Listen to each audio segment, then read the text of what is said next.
High, আজকে আমি অর্থনীতি নিয়ে একটা রিডিং করব। এমন অনেকে আছে যাদের হাতে টাকা থাকে না, হাতে পয়সা আছে কিন্তু রাখতে পারে না, অর্থনৈতিক সমস্যা, এমন অনেকে আমার ইনবক্সে জানিয়েছে। তো আমি জেনারেল একটা প্রেডিকশন করছি অর্থনীতি নিয়ে। এখানে দেখাচ্ছে না তোমাদের কারোর কারোর আছে অর্থনৈতিক সমস্যা দেখা দিচ্ছে, তবে তোমার সুযোগ দেবে। কারোর কারোর আছে সমস্যা আছে, তবে ভগবান তোমাকে একটা নিউ অর্থনৈতিক উন্নতির জন্য একটা সুযোগ দেবে খুব সামনেই। কেউ কেউ হয়তো অর্থনৈতিক ভালোর জন্য রাত্রে ঘুমও হয় না, এমন একটা দেখাচ্ছে, রাত্রে ঘুম হয় না। অর্থনৈতিক দিকটা এতটাই খারাপ যে ঈশ্বরের কাছে তোমরা হয়তো প্রার্থনা করো, তবু একটা আশার আলো দেখো যে পারবো আমি ঈশ্বর হয়তো আমাকে কোনো একটা সুযোগ দেবে। এখানে দেখাচ্ছে ঈশ্বর সেই সুযোগটা দেবেও। এবং তোমাদের বলছে ক্যারিয়ার ওরিয়েন্টেড হও, মনোযোগ দাও, ক্যারিয়ারে মনোযোগ দাও। মনটা এদিক ওদিক না ঘুরিয়ে, অপ্রয়োজনের দিকে না ঘুরিয়ে ক্যারিয়ারের দিকে মনোযোগ দাও। ভগবান তোমাদের একটা সুযোগ দেবে, তোমরা যে প্রার্থনা করো আর্থিক উন্নতির জন্য, সেটা সেই সুযোগটা তোমাদের দেবে।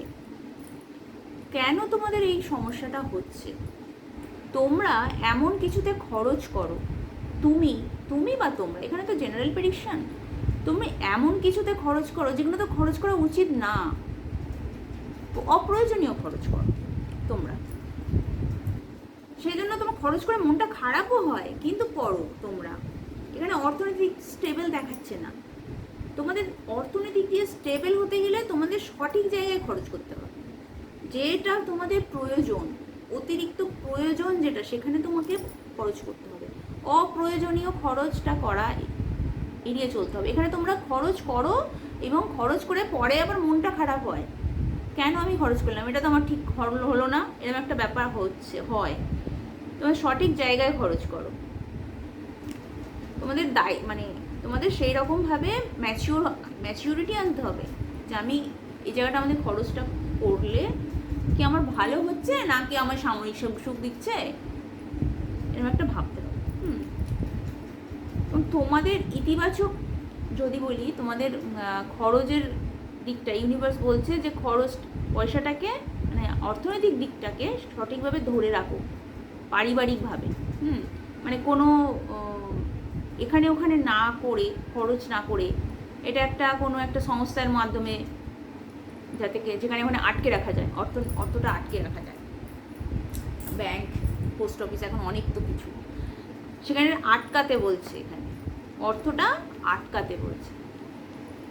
এবং তোমাদের মধ্যে যে খারাপটা হচ্ছে, ওই যে একই কথা, তোমরা অপ্রয়োজনীয় অতিরিক্ত খরচ করো, যেটা খরচের প্রয়োজন নেই, যার জন্য তোমাদের এই অর্থনৈতিক দিকটা সমস্যা হচ্ছে। ব্যালেন্স আনতে বলছে, যা আয় তাই ব্যয় করে দিও না, আয় যতটা ততটাই ব্যয় করো, যতটা তোমার জন্য উপযুক্ত, যতটা তোমার জন্য কাম্য।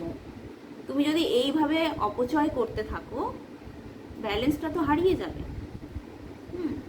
তখন এই মুড খারাপ, অর্থনৈতিক সমস্যা, অনেক কিছু। তো আমি এখানে একই কথা বলবো, নিজেদের সংযত করো, অর্থের দিকটা নিজেদের সংযত করো, যাই তাইভাবে খরচ করো না। তোমরা হয়তো প্রচণ্ডভাবে খরচ করতে চাও, হয়তো কেউ নেশার দিক দিয়ে খরচ করতে চাও, নেশা করো খুব, হয়তো কেউ ক্যারিয়ারের দিক দিয়েও হতে পারে। তবে আমি বলবো এটাকে সংযত করো। নিজের বিজনেসের দিকে অতিরিক্ত খরচ করছে, কেউ নিজের পোশাক আশাকের দিকে বেশি খরচ করো, এরকম একটা হতে পারে। নিজের বাহন কিনতে চাইছো, খরচ একটা দেখাচ্ছে। এগুলোকে সংযত করা দরকার। তোমার যতটা আয় সেই অনুযায়ী তোমাকে ব্যয় করা উচিত। আমার দেখতে হবে আমার কোনটা চাওয়া, আমার প্রকৃতপক্ষে আমি কোনটা চাই। এটা করলে কি আমি সব পেয়ে যাব? এই খরচটা করে আমি কি সব পেয়ে যাব? আমার কি সব কিছু সমাধান হয়ে যাবে? সেই দিকটা ভাবতে হচ্ছে, সেটা ভেবে দেখ।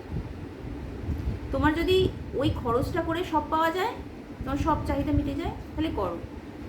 যেটা তোমার প্রকৃত প্রয়োজন সেটা করো। অপ্রয়োজনীয় খরচটা এখানে ইউনিভার্স বারণ করছে।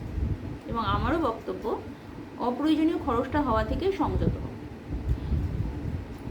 এখানে আমার অনেক ইনবক্সে অনেক এই অর্থনীতি নিয়ে অনেক রিকোয়েস্ট এসেছিলো, তাদের জন্য আমি এটা করলাম। তো তাদের বলবো যে তোমরা একটু সংযত হও।